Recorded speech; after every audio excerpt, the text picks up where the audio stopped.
많은 사람들이 자기가 연구해가지고 매매할 생각은 사람들이 없어. 참 신기한 일이 뭐냐면 주식시장에서 그렇게 피땀 흘려가지고 버는 돈을 직장에서 사업에서 아무튼 뭘 하든 간에 굉장히 힘들게 버는 돈이잖아요. 근데 그 돈을 주식시장에 가지고 오면서 고생을 안 하려고 그래. 노력을 안 해요. 그거 참 신기한 일이야. 그냥 남 얘기 듣고 함부로 투자를 한다든가 아니면 누군가가 만들어 놓은 어떤 자동 트레이딩 시스템 그런 거에다가 맡기려고 하는 아주 그냥 게을러. 어떻게 자기가 그렇게 힘들게 벌은 자금을 그렇게 해가지고 할 수가 있죠? 상식적으로 생각을 해도 이해가 안 가는 부분이야. 그리고 계산이라는 걸 안 해. 수학적인 어떤 무지. 많은 사람들이 매매하는 거에 대한 기술적인 것들, 기본적인 것들, 뭐 이렇게 하면 이렇게 해라, 저렇게 하면 저렇게 해라. 우리가 어떤 문화를 받아들일 때는 나한테 맞게 변형시켜서 받아들여야 되잖아요. 그걸 고지그대로 받아가지고 그대로 하려고 하면 그게 돼요? 사실은 모든 것이 이야기하는 뒤 이면에는 말로 표현하지 못하는 뭔가가 있단 말이에요.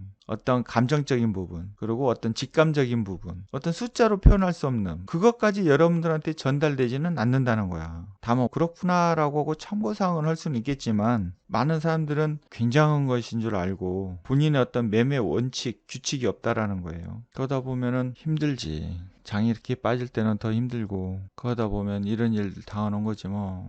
우리가 보통 의자를 놓을 때 기본이 3개 이상은 가야 되죠. 2개로 돼 있는 건 없잖아요. 2개로 되면 이게 불안하다고. 최소 3개는 있어야 된다는 거야. 더 안전하게 하려면 4개 정도는 있어야 된다는 거야. 그러면 우리가 매매를 할 때 규칙을 여러 가지를 세워놓아야 된다는 거야.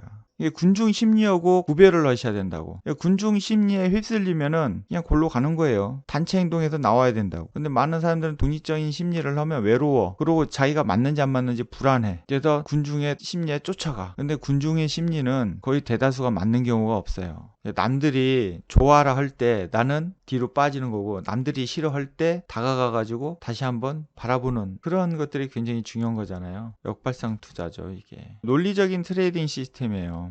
확률에 근거하는 투자 시스템이라는 거예요. 그냥 좋으니까 사고 뭐 안 좋으니까 팔고 뭐 어떤 규칙 없이 행하는 거. 근데 우리가 논리적인 트레이딩 시스템을 하는 이유는 이걸 하기 위해서 논리적인 시스템을 활용을 하는 거예요. 예를 든다면 종목을 분산을 한다든가 비중을 골고루 한다든가 나는 어느 정도의 수익률에서 매매를 할 건지 손실은 어느 정도 가면은 손절을 하든지 그런 것들에 대한 어떠한 시스템적인 것들이 갖춰져 있어야 된다는 거야. 이 양반이 누구예요? ETF 창시자라고. 이게 리스크를 해지하면서 시장 수익률을 이길 수 있는 방법을 고안해낸 거잖아요. 개인들이 할 수 있는 유일한 방법은 ETF 방식을 이용하는 것밖에 없어요. 그거 방식 아니고서는 여러분 시장에서 못 살아남아. 많은 사람들이 투자를 하면서 자금 관리는 하나도 안 해. 자금 관리는 잉여 현금 흐름도 관리를 해야 되는 거고 본인의 자산과 부채도 관리를 해야 되는 거고 투자 자금에 대한 관리도 있어야 된다는 거예요. 그 수익 나면 수익금을 어떻게 활용을 할 건가, 손실은 어느 정도 한도 선에서 손실을 설정을 해야 되는가, 그러기 때문에 리스크 해지를 하기 위해서 자금을 어떻게 활용을 해야 될까, 여기에 대한 여러 가지들을 계획과 계산을 해서 거기에 맞도록 이런 논리적인 트레이딩 시스템을 만들어야 된다는 거예요. 그러다 보면 본인의 독립적인 심리가 만들어지게 되는 거야. 단기로 갈 건지 장기로 할 건지 중기로 할 건지 같이 융합해서 하든지 나름대로 어떠한 계획들이 있어야 된다는 거예요. 아무런 계획 없이 하는 게 아니라 목표라는 것이 설정이 되는 거잖아. 그럼 여기에 맞춰서 거기에 맞는 자원 관리를 하셔야 되잖아요. 수익만 많이 나오면 되겠다. 그런데 그냥 종목에만 그냥 집중돼 있고 다른 것은 아무 계획이 없는 거야. 매수하는 종목이 확실히 간다는 보장이 어딨어요. 빠지면 어떡할 거야. 왜 다 간다고만 생각을 해. 그럼 여기에 대한 대책을 세워야 될 거 아니에요. 나머지 4번째 5번째는 거기에 맞춰서 여러분들이 또 만들면 돼요. 근데 이것은 필수라는 거야. 요 3개는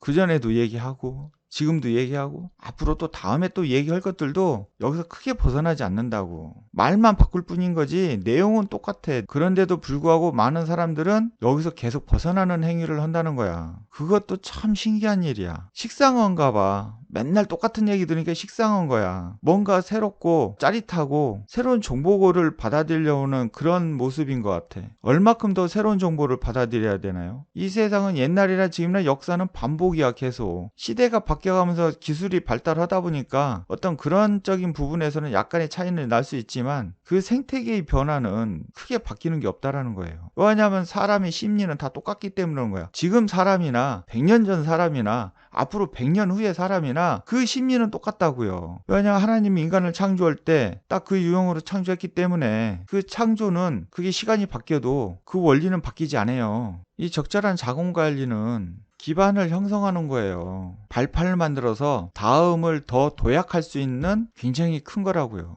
기반을 형성하는 것을 제대로 안 하면 논리적인 트레이딩 시스템이 나올 수도 없고, 이것을 형성하는데 기초를 안 잡으면 독립적인 심리도 나올 수가 없어요. 독립적인 심리가 안 나오면 적절한 자원 관리도 안 돼. 논리적인 트레이딩 시스템이 없으면 독립적인 심리도 안 되고, 더군다나 자원 관리는 더더욱 안 되는 거고. 이 세 개가 같이 유기적으로 돌고 돌아야 돼. 그래서 트레이딩 할 때 내 감정을 분석하라는 거야. 그리고 내가 내린 결정이 지속적으로 앞으로도 계속 건전한지 확인을 하라는 거는, 연속적으로 손실이 발생돼서 시장에서 퇴출되지 않도록 자금을 체계적으로 잘 관리하라는 얘기인 거예요. 이건 엄청나게 중요한 거예요.